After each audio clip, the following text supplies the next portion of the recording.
आता तू विचारलेला एक सगळ्यात महत्वाचा प्रश्न आहे, निपुत्रिक महिलांचे काय. आता निपुत्रिक महिलांना पण दोन प्रकारच्या संपत्ती मिळू शकतात, एक तर पतीकडून आणि एक आई वडिलांकडून.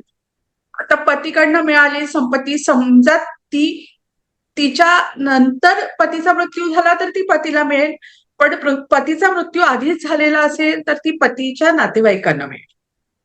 आणि आई वडिलांकडनं मिळालेली संपत्ती असेल तर ती आधी वडिलांच्या नातेवाईकांना मिळेल आणि नंतर आईच्या नातेवाईकांना मिळेल. ती पतीला मिळणार, पतीच्या नातेवाईकांना मिळणार नाही.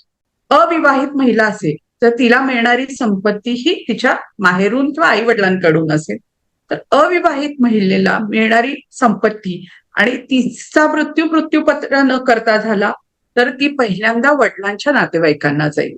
आणि घर सासऱ्यांच्या नावावर आहे आणि तिच्या पतीचा अकस्मात मृत्यू झालाय, तर अशा वेळेला तिचा घरावरती किती अधिकार असेल असेल नसेल, कायदा काय सांगतो?